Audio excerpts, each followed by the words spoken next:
Hello, my name is Michelle Johnson, and today's presentation is on the Circle of Life, Native American Spirituality.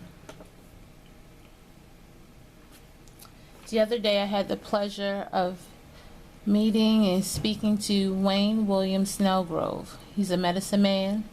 He's a 60 scoop survivor. He's a writer, artist, and public speaker. The 60 scoop actually refers to a practice that occurred in Canada where they were going to indigenous families and they were taking the children, removing them from their homes, and placing them in foster care or adoption with a white family. So he is a survivor of this. In speaking to him, he told me that he met his biological father 6 months before he passed, not knowing that he was already walking in his father's footsteps, being that they both are medicine men. Currently, he travels the world trying to help others heal and educating those about Native American spirituality.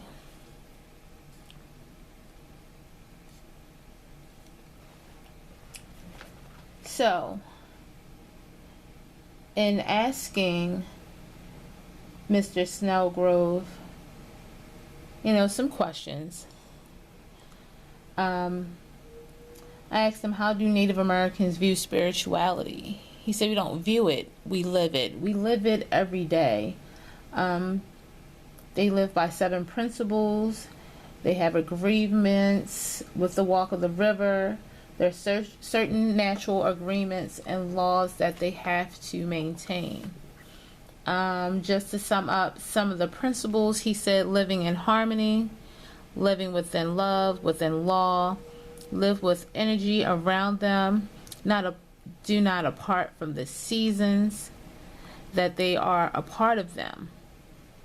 Living in accordance and balance and harmony, and that instead of giving back, human beings that are now on this earth tend to take more than they give, which leaves us out of balance altogether. It says that we are out of balance with nature, and it makes for a very dangerous situation.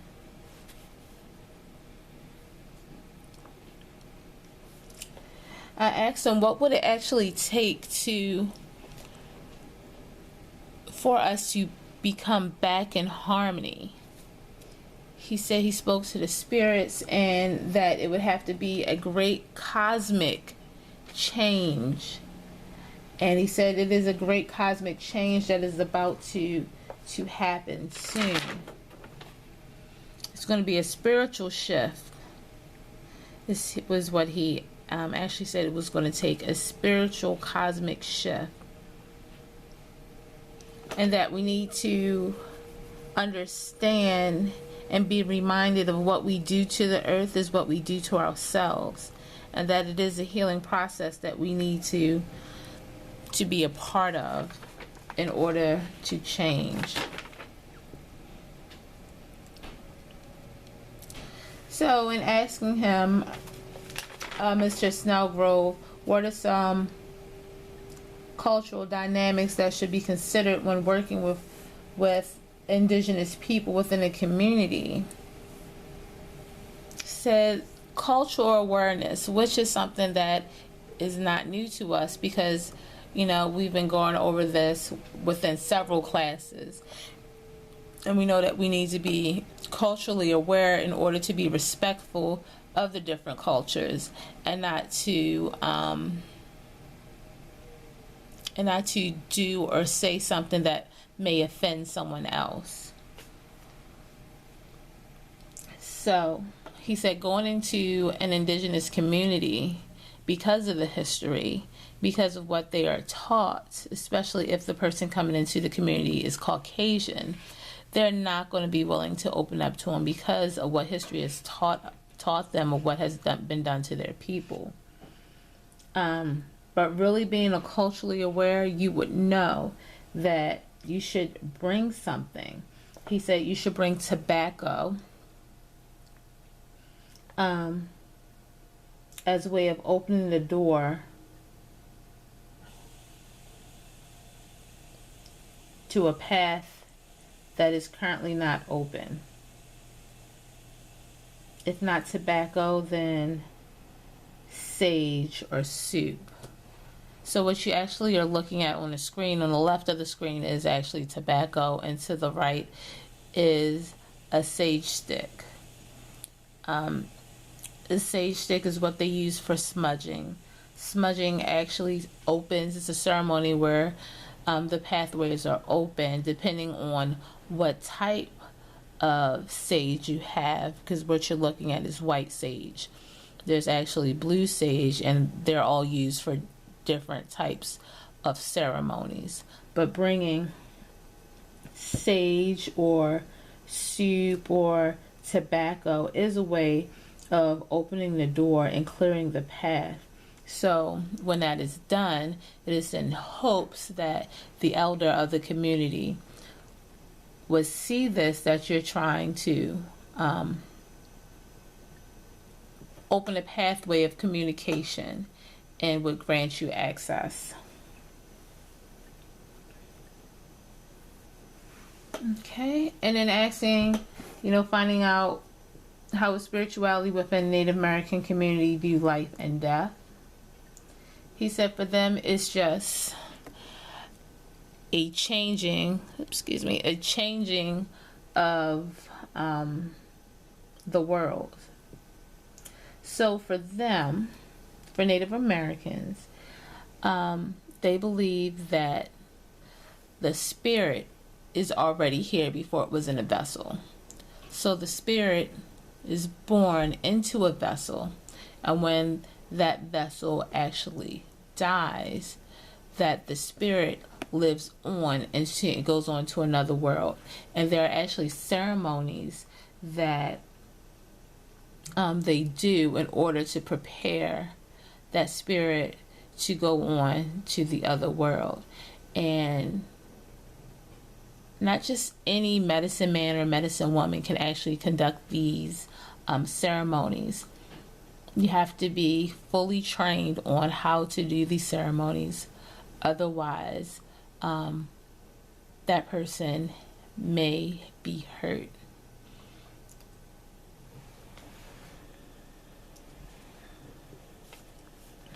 Okay. So also he mentioned, again, within this world, we tend to take more than give. And in doing this, we are out of harmony, out of balance within ourselves and within the community and within the world. So what you're looking at is deforestation. So, with paper products, with house building, with clearing the land so they can develop, we are doing harm, because we need the trees for oxygen. We need the trees to breathe. But we don't consider this. For everything that they tear down, are they actually replanting? Sometimes they are, depends on who it is, and a lot of times they are not. So their spirituality, they have, like I said, a lot of different ceremonies that they go through. One is called the talking circle. So there are a lot of rules to the talking circle. The person with the talking stick is actually the one that is allowed to speak. And at that time, those that are waiting to have the stick passed to them, they cannot speak. There's no rebuttals. And in doing this, what they are actually teaching, what they're actually doing, is listening. They are listening. And that's one thing that Mr. Snellgrove said his father told him before he passed, that the people of this world, we do not listen. We don't listen to each other. We don't listen to the spirits. And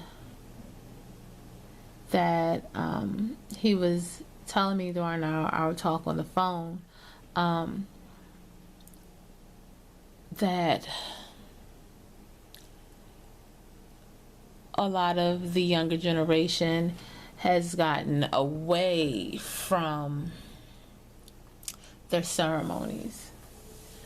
But in order for them to live on, that they need to realize, they need to listen.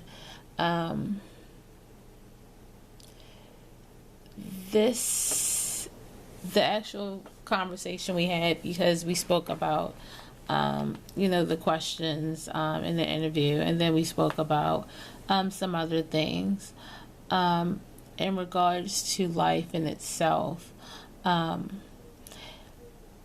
Said we as a people are surrounded by darkness. There's a lot of darkness in this world, and that the one thing that we need to remember is to stay in the light. We live through love, even in learning to forgive. We live through love and through light. We are light beings. And also what he mentioned into death, because we were talking about my grandmother's death, who died 2 years ago at 100 years of age. Like, our ancestors are always around us. They are with us everywhere we go. But he was saying that we are light beings. And what it is that when we die, our energy force is gone, and it moves on to the next world. And when that force is gone, there's a great deal of pain that we feel. And for some reason, that just, that stood out to me. And I don't know, I'm always a person that is looking for answers. And even in reading the Bible, because I am a Christian, I would read the Bible in search of answers. But then it also made me think, as I got older, this is not my people's original religious belief. I don't even know what their religious belief was, because their traditions and culture was taken away from them as they were forced to assimilate into this world that they knew nothing about. So for me, even having an understanding of other cultures and other religion, I am open to that, just so I can understand, and in understanding what their beliefs are, what their cultures are, it makes me more whole as a person.